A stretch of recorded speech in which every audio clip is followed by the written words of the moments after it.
This is the kind of future that millions of people, including myself, are eagerly looking forward to.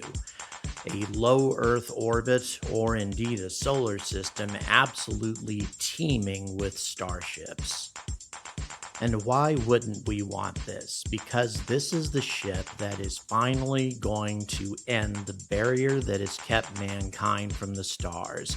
The cost per kilogram of getting material or people into orbit.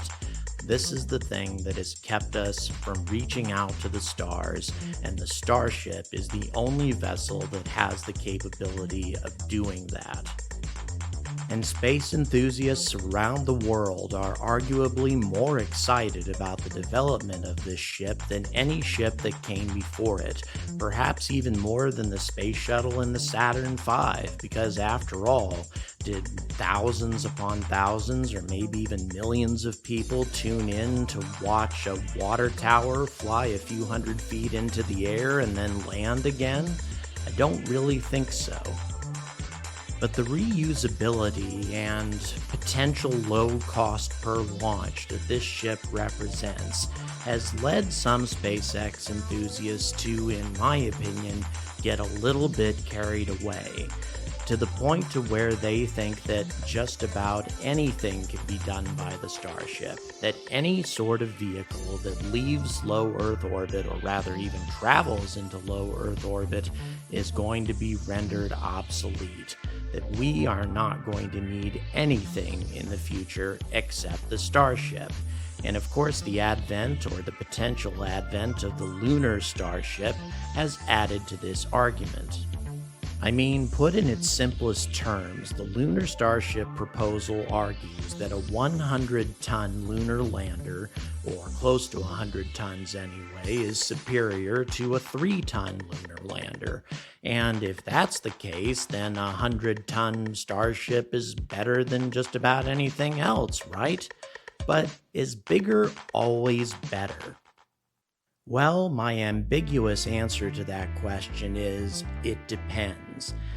To be a little bit more specific, the Starship is a superior vehicle if the application it's being used for is making use of what it is best at, and that is reusability. If the application does not involve reusability and instead involves us wasting components of the Starship for a single mission application, then in my opinion, we are missing the point of what the Starship is all about. And I'm going to explain why that's the case in just a few minutes.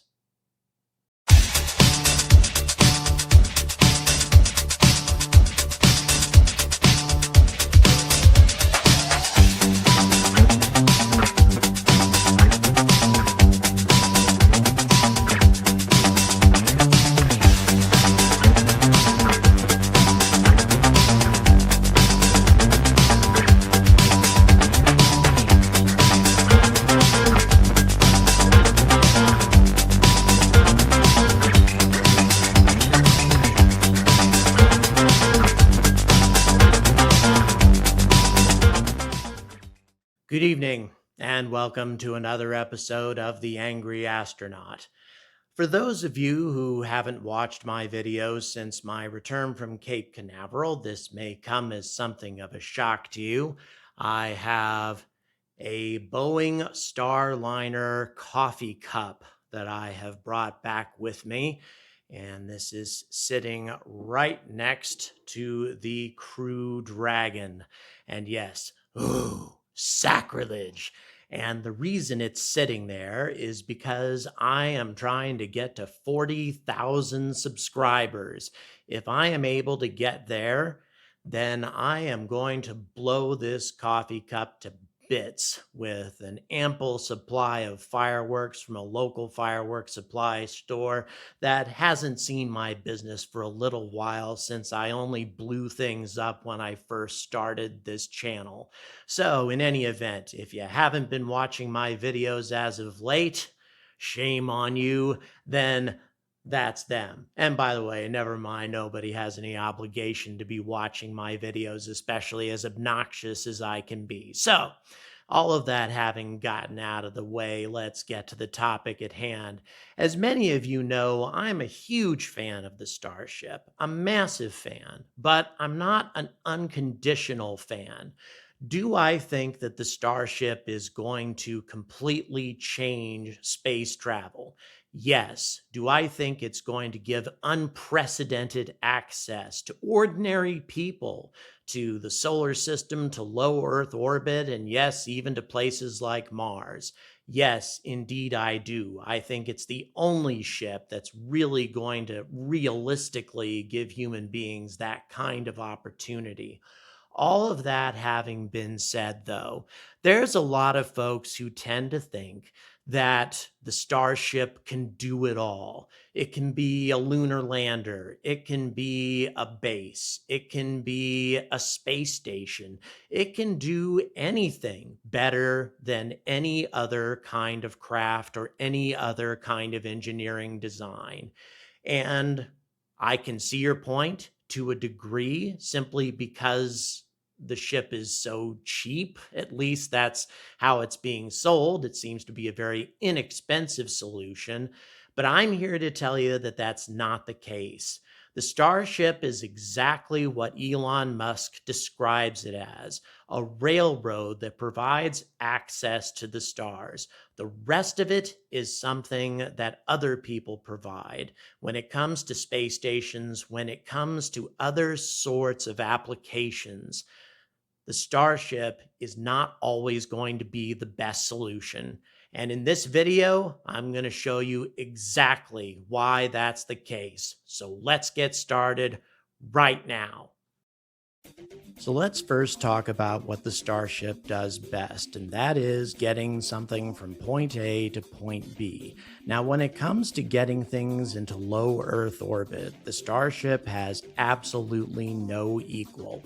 Using the Super Heavy, or big friggin' rocket, as I still love to call it, and the Starship itself, this vessel can transport 100 tons to low Earth orbit, and no other ship, either on the boards or presently in service, is capable of accomplishing this.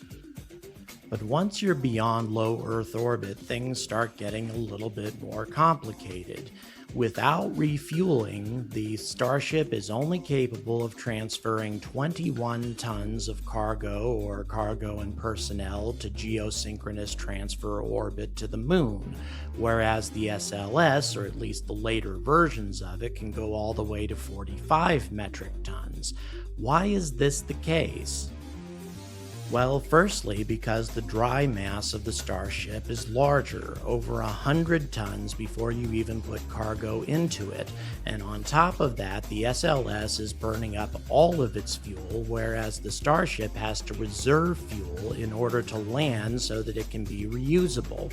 So orbital refueling is absolutely essential if the Starship is going to carry anything beyond low Earth orbit. Unfortunately, the tanker starships also have to overcome that pesky Earth gravity, and so by the time they reach low Earth orbit in order to do their refueling, they also have burned up most of their fuel and can only transfer their cargo as fuel, or about 100 tons, maybe a little bit more, and keep the rest in reserve in order to land. Now, according to Elon Musk, this process has to be repeated 6 times in order for the Starship to reach Mars in an acceptable amount of time, roughly 5 to 6 months. With cargo, it might not need as much fuel. Now, to reach the moon, things become a little bit more complicated.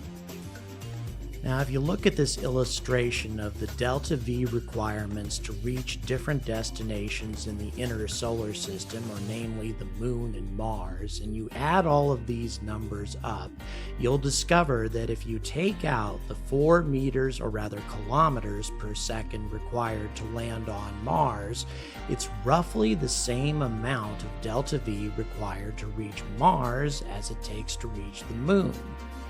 So, how do you get away with just taking out that 4 kilometers per second in order to land on Mars? Well, because you can use the atmosphere to decelerate, the Starship suicide dive, as I like to call it, rather than using fuel.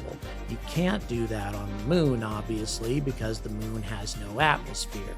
So you need fuel in order to be able to land on the moon, whereas you don't require fuel, or at least not very much of it, to land on Mars. Now, does this mean that you need to refuel as many times to get to the moon as you do to get to Mars? Well, not exactly, because the moon is so much closer that you don't require as much speed in order to reach the moon in an acceptable amount of time, say about 3 days.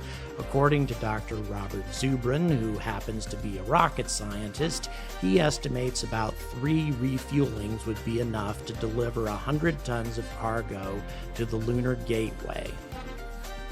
Now, of course, the Lunar Starship weighs a bit less than the regular Starship, and also it doesn't have to take a full 100 tons worth of cargo, so you might be able to get away with less fuel. But here's the problem: you also need to come back.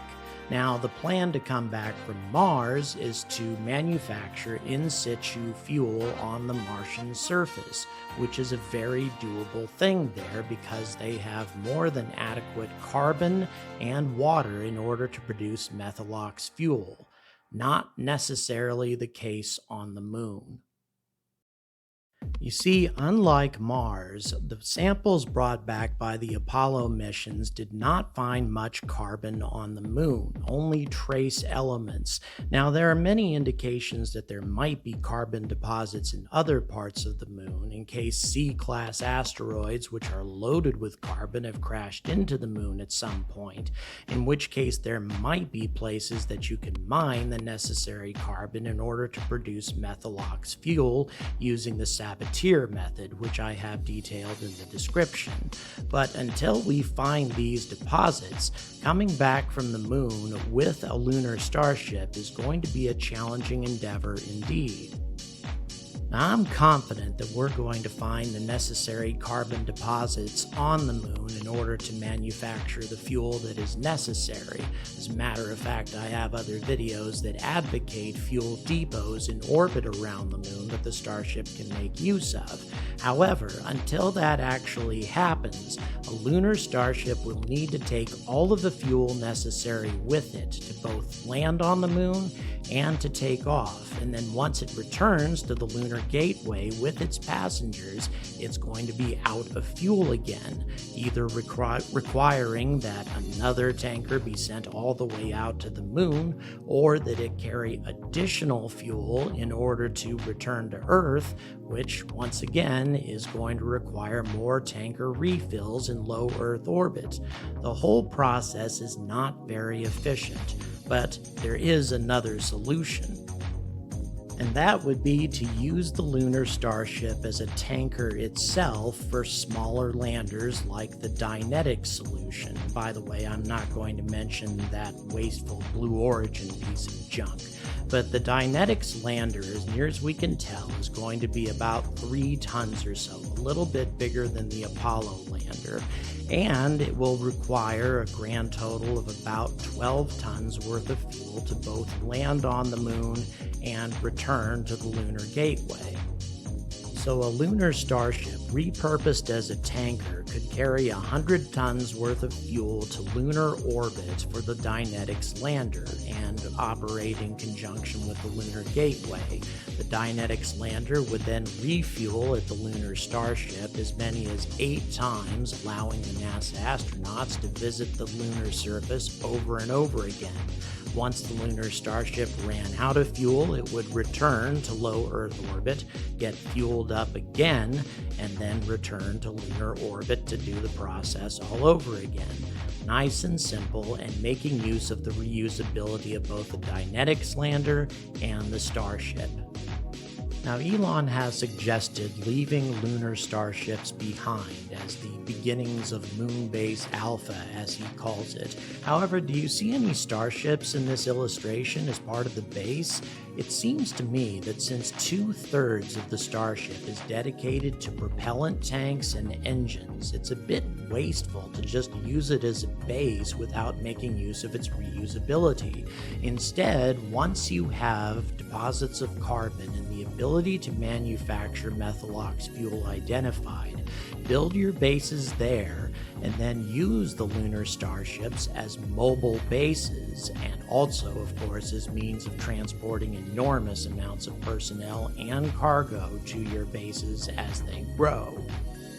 So, in summary, we should use the Lunar Starship as an orbiting tanker first, and then once we're able to manufacture Starship fuel on the lunar surface, we can use it as a mobile base or laboratory, or we can use it to transport personnel and cargo to a growing lunar base. However, we should not use it as a lunar lander in the early stages of the Artemis project.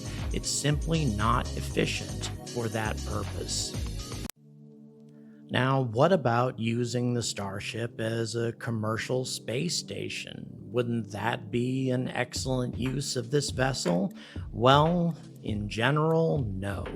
This is not an efficient use of a reusable spacecraft, not at all, for two important reasons. First of all, you're putting a reusable ship into orbit with the intention of never reusing it, and secondly, 2/3 of the ship, as I have mentioned before, is dedicated to propellant and propulsion, and only 1/3 of it can be used as habitable space for a space station. Now, granted, you can repurpose the rest of the Starship as a space station, but to me, this sort of defeats the purpose. Now let me show you what I mean with this diagram, and just so you don't strain your eyes, I'll read it off to you. 687 cubic meters of the Starship is dedicated to payload, 604 cubic meters to liquid methane, 793 cubic meters to liquid oxygen, and an additional 14.5 cubic meters to a header tank also with liquid oxygen. And just in case you need further illustration, have a look at this. Look at how much of the Starship is dedicated to propellant and propulsion, and how little of it is dedicated to anything else. This is a ship designed for transportation and hauling cargo, not for an orbiting space station. It would require a tremendous amount of modifications in order to convert it into a space station. Now, by way of comparison, let's look at this space station, which is comprised of two Bigelow BA-330 modules, which, when collapsed, can fit inside the fairing of a Falcon Heavy. Now, this space station has 660 cubic meters of livable space, or almost the same as the payload space of the Starship, and it's something that can be built and deployed right now with today's technology. We don't have to wait for the Starship, but if we want a bigger space station, have a look at this. This is the BA-2100 and can fit inside the fairings of the Starship and has just the right amount of tonnage. In fact, it seems it was designed for this to fit inside the Starship and to be carried into low Earth orbit by it, and it has 2,100 cubic meters worth of livable space. Makes sense given the name. Or roughly the same number of cubic meters as the entire Starship, including fuel tanks, engines, and all. But the difference is you don't have to repurpose it. You just launch it and then fill it up with whatever you want to. In order to convert the Starship into something with this much habitable space, you would need to rip out the fuel tanks and the engines, pretty much everything. And do what with them? Let them burn up in the atmosphere? Isn't that exactly what we're trying to get away from? It's precisely for this reason that we need to use the Starship to deploy things like this, rather than try to become one. And by the way, as I indicated in a previous episode, I think this is precisely why Elon Musk did not put in a bid for a commercial space station concept when he could have, but instead is intending to collaborate with the winner of that contest, which is Axiom Space, and with the intent, I think, of using the Starship to ultimately transport all of these modules that you're seeing as being assembled here at once rather than one by one, year by year, allowing Axiom to deploy this station a hell of a lot faster than what's being depicted. And also, I think this is why SpaceX is transporting an Axiom team to the ISS next year to look into starting this process. SpaceX doesn't want to get into the space station business.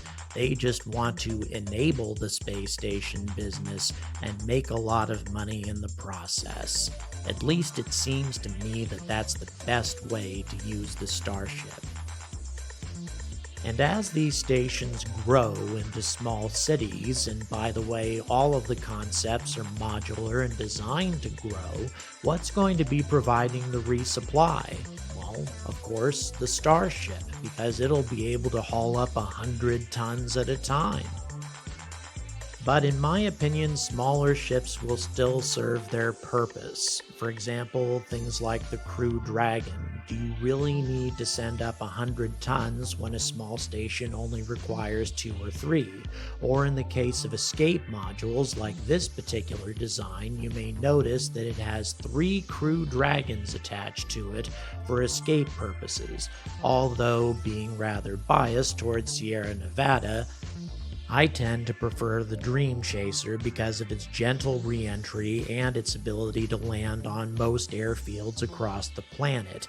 And this is also something that small ships will handle better than the Starship. A lifeboat on a cruise ship is not the same size as the cruise ship itself. Instead, you have a bunch of lifeboats designed to escape so you don't have people cramming onto the same boat in an emergency. So it is with small ships in the case of escaping a space station. And by the way, the Gateway Foundation, should they ever get off the ground, tends to agree with me on this, intending to use Dream Chasers as escape modules from their giant rotating artificial gravity station, assuming that ever happens, which I would really love to see happen. And of course, we mustn't forget Elon's highly ambitious plan to use the Starship as a point-to-point transport from one side of the Earth to the other in 30 minutes. That is going to be an astonishing moment in world history when he is able to accomplish that. And not only that, we must remember that even this application of the Starship makes use of its reusability. Something that should be taken into account no matter what we use the Starship for. If we're only using it once, we're not using it for what it was designed for. And so, as we think of new and inventive ways to use the Starship, we must never lose sight of why it was created in the first place, and that was to transport the human species to Mars, to create a multi-planetary civilization and ensure the future of the species.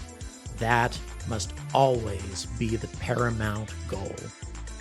And speaking of Mars, this awesome Olympus Mons design from Ryan O'Connor is coming to my shop soon, I promise, as soon as I get some technical details ironed out, and also my exclusive interview with Dr. Gilbert Levin. By the time you're through listening to him, I think you'll be convinced that life does exist on Mars and in great abundance. And by the way, I'm getting the audio redone and a number of other improvements, so don't miss this awesome interview with this amazing man. So I hope I have been able to demonstrate to all of you that the Starship is not the solution for everything. It is an excellent and unprecedented vessel when it comes to giving us access to the stars or giving us access to the solar system, perhaps the moon, that sort of thing. It's fantastic for that application, but it is exactly what it is described as being: a starship, not a star base, not a star station. There are other types of applications, which I've described in this video, that serve that purpose far better than the Starship does. The Starship is a reusable vessel designed to transport both cargo and personnel to the planets, asteroids, and moons of the solar system. That is its function, and it serves that function extremely well, or it will serve that function extremely well once it's ready to go. And I still think that that's a couple of years in the future. But when it comes to other applications, I hope this video has shown you that the Starship is not the answer to everything, nor should it be. I think that SpaceX is going to be much better served if there are other companies providing these services for them. SpaceX doesn't have to do it all themselves. They shouldn't do it all themselves. They'll be overwhelmed. Plus, they'll have a monopoly, and that's never good for the development of technology, engineering, and innovation. In any event, having said all of that, if you want to continue seeing content like this, you know what to do. There are many ways to support this channel. My Patreon subscribers have dropped off a little bit, and that doesn't surprise me at all. I can't expect the same people to keep supporting me over and over again. There are many new benefits being offered to Patreon members. Have a look in the description, click on it, check it out. I have new merch finally coming, as you may have noticed in the video. Good stuff. Have a look at that. If you want to continue to see this channel produce the type of material that I've been producing, then please, whatever you can do to support me, I would very much appreciate it. But the good news is that we're pushing forward. I've made this my career, and I have no intention of stopping. And by the way, let's also push for 40,000 subscribers so I can blow this thing to bits and bring myself, and I hope a lot of you, a great deal of satisfaction. So, until the Starship is finally complete and doing what it was designed to do, to take mankind to the stars, I urge all of you to stay angry about space.